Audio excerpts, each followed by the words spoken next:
안녕하세요. 반갑습니다. 시원스쿨 독일어 강사 김성희입니다. 오늘은 독일어 왕초보 수강생분들이 가장 궁금해하시는 질문 탑5를 골라서 그 해답을 알려드리기 위해서 이 자리에 나왔습니다.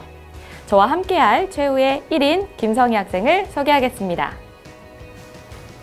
안녕하세요. 저는 시원고 2학년 김성희라고 합니다. 제가 왕초보 학생을 대표해서 꼭 골든벨 울리도록 열심히 하겠습니다. 화이팅!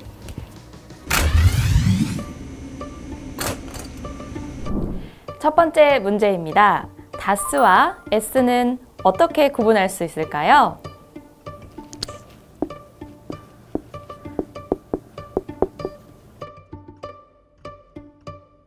정답을 들어주세요.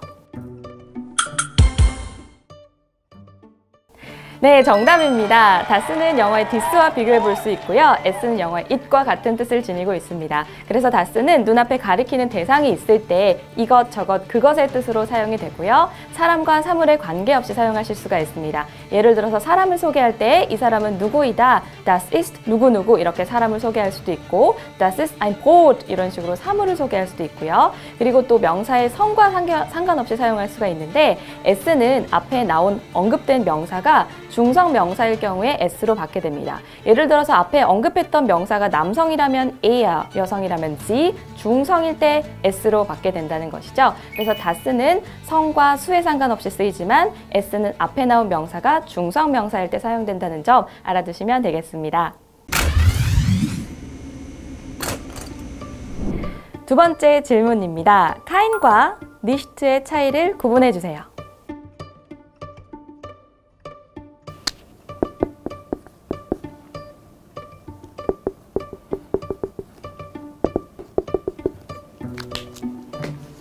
정답을 들어주세요. 정답입니다. 네, kein은 명사를 부정하고 nicht는 그 외 나머지 것을 부정하게 되는데요. 그런데 많은 분들이 저는 kein 대신에 nicht ein이라고 쓰고 싶은데 왜 안 되나요? 라는 질문을 많이 해주셨습니다. 결론부터 말씀드리면요. nicht ein을 쓰지 않고 kein으로 쓰기로 약속했다는 것입니다. 즉, 부정관사가 붙은 명사를 부정할 때는 kein으로 쓰고요. 반대로 말하게 되면 정관사가 붙은 명사를 부정하실 때는 nicht 다음에 정관사 그리고 명사 순서로 부정을 해주시면 되겠습니다. 한번 예를 들어볼게요. 나는 와인을 마시지 않는다라는 문장일 때는 Ich trinke keinen Wein 이렇게 쓸 수 있는데 그때의 경우는 그 kein이 수량의 0을 표시하기 때문에 와인이란 와인은 전혀 다 마시지 않는다는 뜻이 됩니다. 그런데 특정한 와인을 마시지 않을 때는요. Ich trinke nicht den Wein 이런 식으로 그 와인은 마시지 않아. 특정한 것을 부정할 때는 nicht 플러스 정관사 명사 이렇게 부정하시고 특정하지 않은 것이나 부정관사 플러스 명사를 부정하실 때는 kein으로 부정을 해주시면 되겠습니다. 세 번째 질문입니다. 그렇다면 nicht는 문장의 어느 곳에 위치해야 할까요?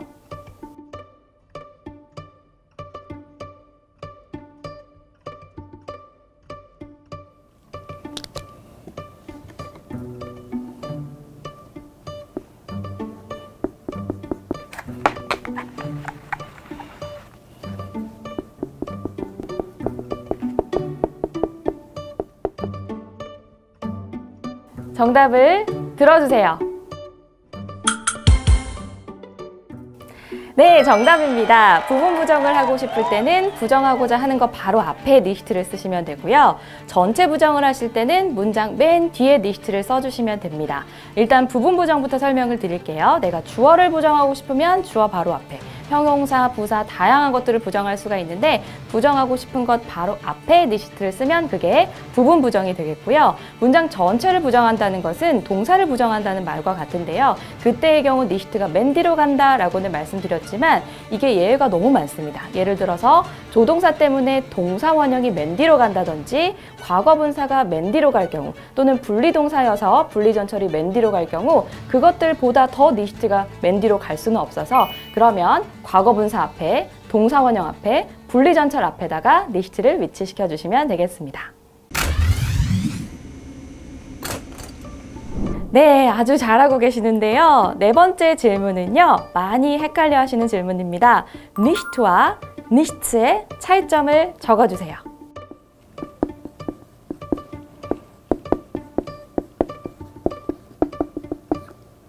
정답을 들어주세요.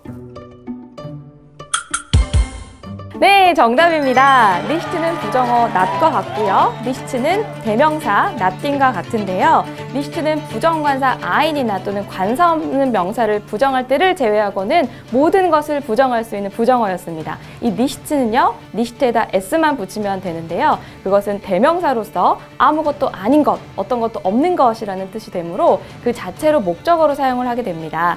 예를 들어서 내가 시간이 별로 없다라는 문장을 만들 때 Ich habe nicht viel Zeit 라는 문장을 보시면 이 문장에서 목적어는 Zeit가 되겠죠. 시간을 별로 가지고 있지 않다라는 문장이 되는데 다른 문장을 한번 볼게요. Ich habe nichts 라는 문장을 보시면 나는 아무것도 가지고 있지 않다라고 해서 nicht 자체가 목적어로 쓰이는 것을 확인하실 수 있습니다.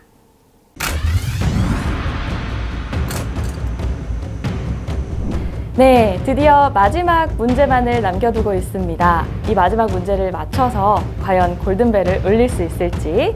자, 그러면 5번째 질문 드리도록 하겠습니다.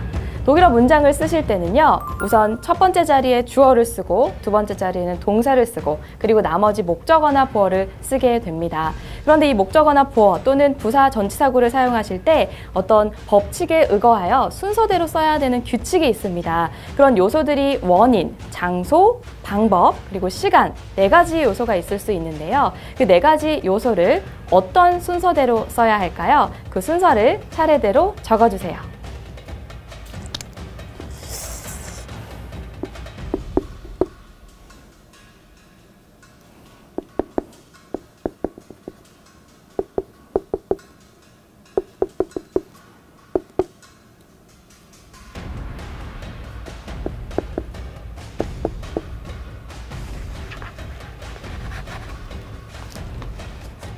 정답을 들어주세요.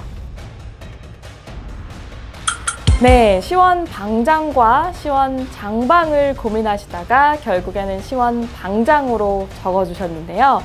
네, 이게 과연 맞았을까요? 네, 정답입니다. 네, 쉽지 않은 문제들이었는데 정말 차근차근 끝까지 잘 문제를 풀어주셨습니다. 이 마지막 질문은요, 정말 많은 분들이 헷갈려 하시는 부분인 것 같아요. 그런데 기본적으로 독일어로는 테카몰로라고 해서 시간, 원인, 방법, 장소의 순으로 그 요소들을 배열하시면 좋습니다. 그렇지만 이 규칙이 너무나도 엄격하게 적용되는 것은 아니니까요. 너무 스트레스 받지 않으셨으면 좋겠습니다. 특히 예를 들어서 원인과 방법은 방원으로 쓰셔도 상관이 없고요. 그런데 이제 시간과 장소만 있을 경우에 시간 먼저 반드시 써주신다는 거, 장소가 시간보다 뒤로 간다는 거 잊지 않으셨으면 좋겠습니다. 축하합니다. 골든벨을 울린 김성희 학생의 소감이 정말 궁금한데요.